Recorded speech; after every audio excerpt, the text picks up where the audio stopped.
I want to start today with a paradox. It's a moment that can happen in that quiet, heavy silence right after something that is supposed to be, one of the most pleasurable human experiences. Yeah. You're with a partner, or maybe you're alone. The act itself was great. It was consensual. The fireworks went off. The biological goal was achieved. But then almost immediately, instead of that warm, fuzzy glow, you get hit with this sudden, inexplicable wave of sadness. Or anxiety. Or just irritation. Exactly. It's this crushing desire to just curl up and cry. It's a deeply jarring experience. I mean, you go from a biological peak to an emotional valley in just a few seconds. And because it seems so counterintuitive, feeling terrible right after feeling wonderful, people immediately think something is deeply wrong with them. That they're broken. Yeah. Or that they're broken. It feels like a glitch in the system, right? Yeah. A system error. But today we are looking at a stack of sources that suggest this. This isn't a glitch at all. It might actually be a feature. The clinical term is Post-Coital Dysphoria, or PCD. But I admit, I'm kind of partial to the older 19th century term, post-coital tristesse. Which translates from French and Latin as sadness after coitus. It has a certain poetic weight to it, doesn't it? It really does. But for the people who are actually going through it, it feels anything but poetic. It feels like a crash. And that is exactly what we're unpacking today. We have a really fascinating stack. We're looking at a specific case report from the NIH, a heavy theoretical paper from Art Sove on opioid receptors that completely changed how I see depression. Oh, that one is a game changer. A systematic review on mindfulness and even some historical philosophy. So our mission is to figure out why the brain sometimes hits the sad button when it should be hitting the happy one. And it's so important to clarify the scope here. We are not talking about bad sex. Yeah. We aren't talking about regret or non-consensual experiences. Right. We're talking about that complex biological and psychological intersection where intimacy meets a depressive crash. So let's just start with the sheer scale of this, because when I first saw this topic in our queue, I assumed it was, a fringe issue. I thought, okay, surely this is rare. But the data in our stack just completely contradicts that. It is surprisingly common. I mean, one of the key studies we're looking at found that 46% of women have experienced post-coital dysphoria at least once in their lifetime. Almost half. That is a massive number. It is. But here's where it gets really interesting and where it sort of counteracts the cultural narrative.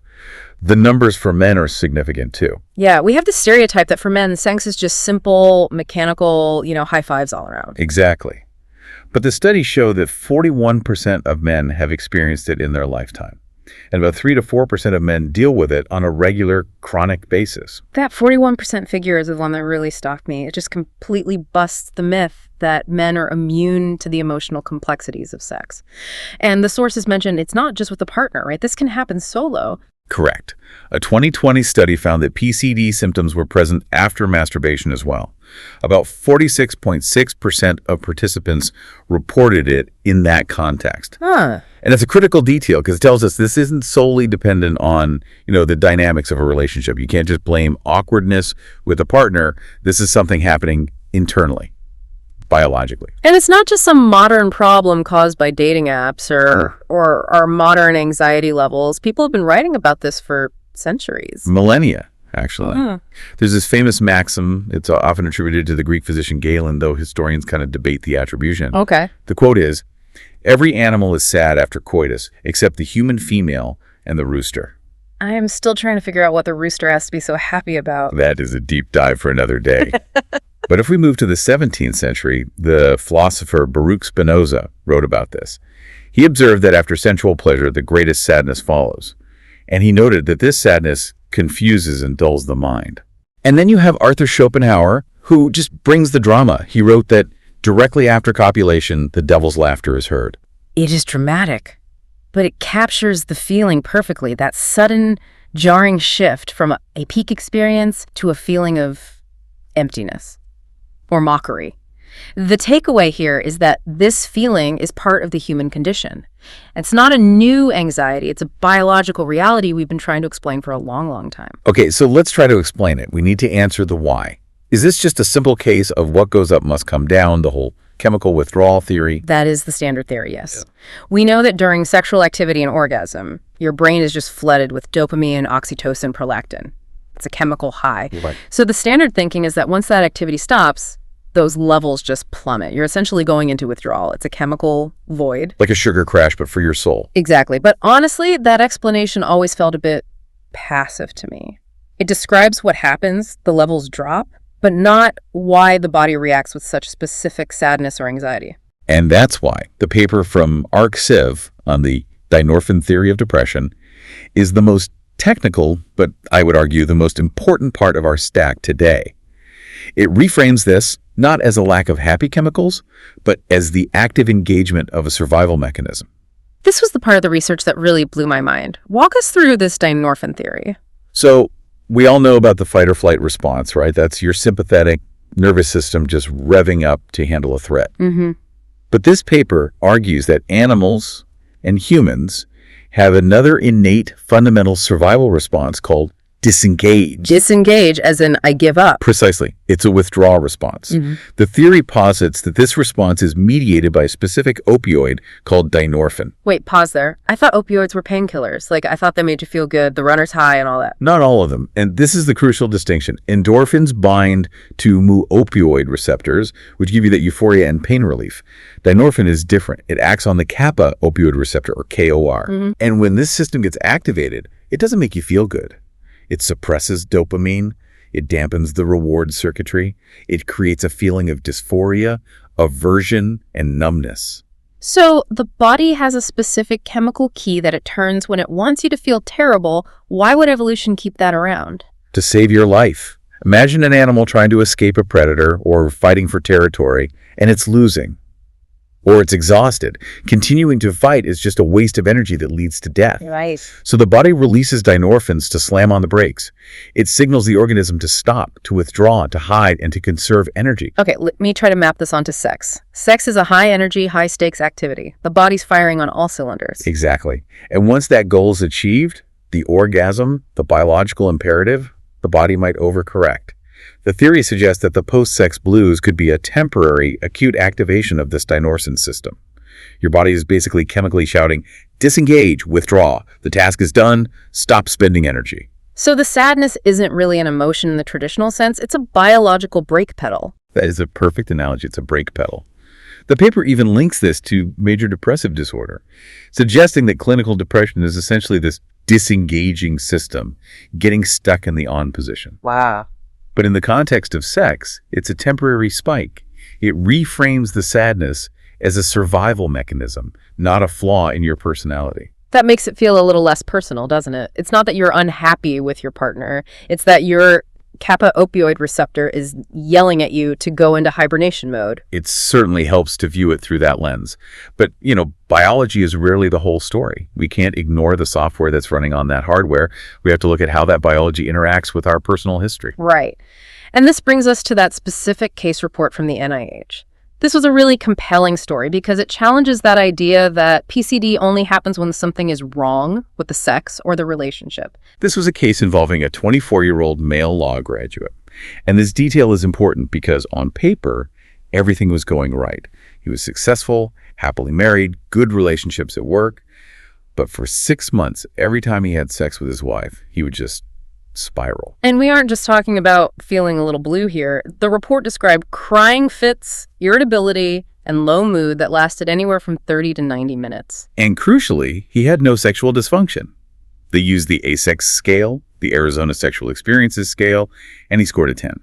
That's totally normal desire, normal ability, normal performance. He wasn't struggling to perform. He was struggling to cope with the aftermath. So what was the root cause? Because they ruled out hormones and, marital strife. Well, when the doctors dug into his history, they found he had been a victim of sexual abuse by a family member during his childhood.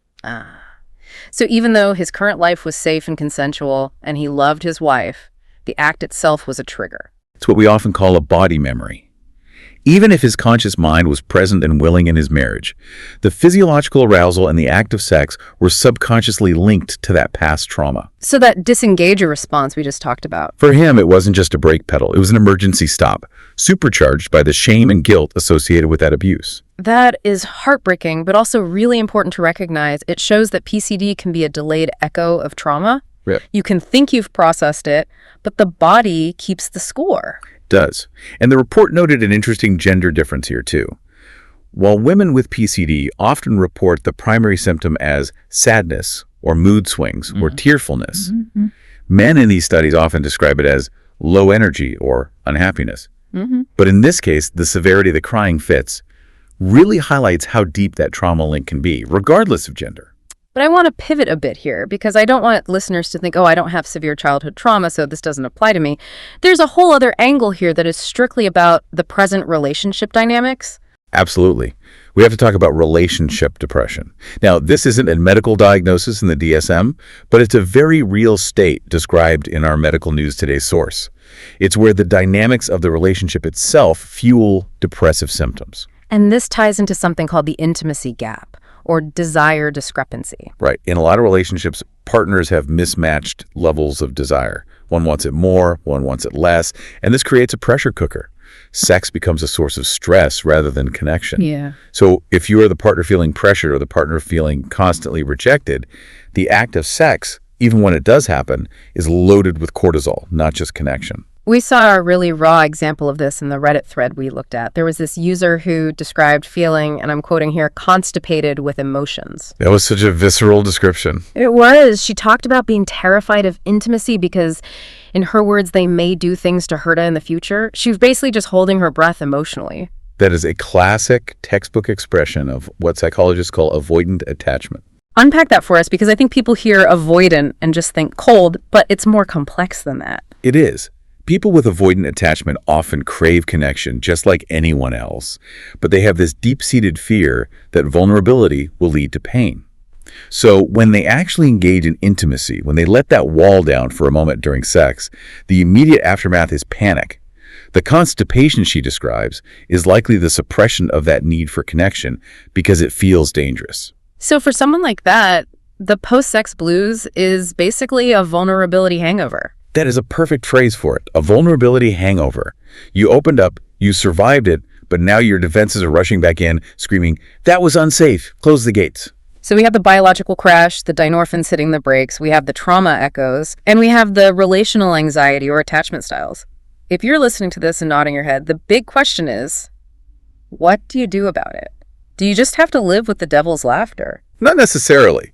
We found a systematic review that looked specifically at mindfulness-based interventions for female sexual dysfunction, and the findings were really illuminating for PCD as well. So now I have to play devil's advocate here. When people hear mindfulness, I think they just imagine deep breathing or like trying to relax in a bathtub, but the study was more specific than that, right? And more specific.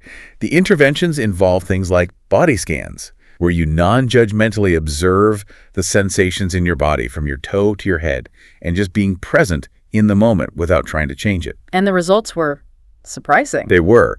The study showed that mindfulness improved sexual desire, arousal, and communication. But here's the critical nuance. Mindfulness didn't always change the physical response. What do you mean by that? It didn't necessarily change the genital arousal, the blood flow, the physical reaction, or even stop the energy drop afterwards.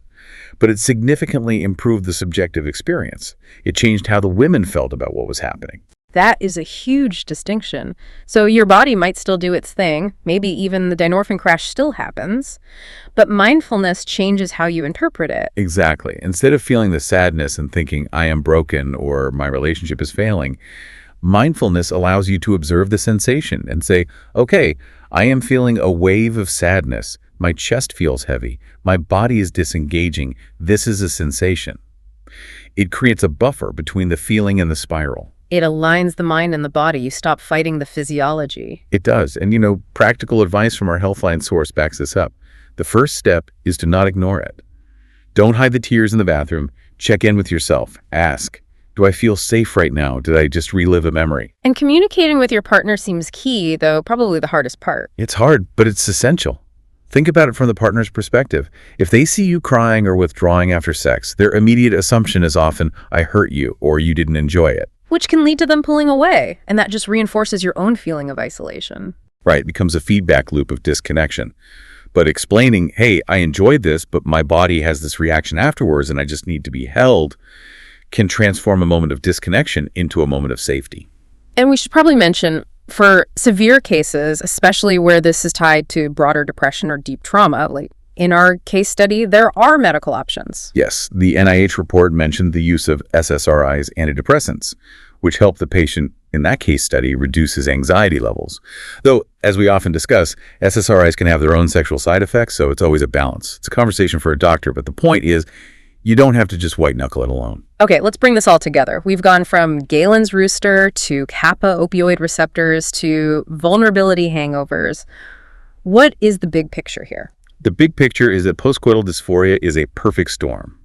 It's where your ancient biology, those hormones and opioids, collides with your personal psychology and your current relationship dynamics. It is a known phenomenon. It is not a personal failure. You think that's the headline? You aren't broken. And I want to leave our listener with a thought to chew on. We talked about that disengage mechanism, the give-up signal mediated by dynorphins. Right, the biological brake pedal. What if we stopped viewing that signal as a malfunction? If we accept that the sadness is actually a biological demand for rest and withdrawal, maybe we need to rethink our aftercare. In what way? Well, think about working out. We treat being tired after a heavy gym session as normal. We don't say, I'm depressed because my legs hurt and I can't run anymore. We say, I worked out, now I need protein and rest. Right. What would happen if we treated the post-sex blues with that same neutrality? That is a powerful reframe. I engaged in a high-intensity neurochemical event. Now my body is demanding a specific kind of low-stimulation recovery. Exactly. It turns a symptom into a need. And instead of fighting the sadness, you lean into the rest. Maybe that's silence, maybe it's space, maybe it's just holding hands without talking. I love that. Needs can be met. Shame just festers. Precisely. Well, if you have been grappling with this, I hope today's deep dive gave you some vocabulary and maybe a little less shame to carry around. Stay curious, and please be compassionate with yourself. And with each other. Thanks for listening. We'll catch you on the next deep dive.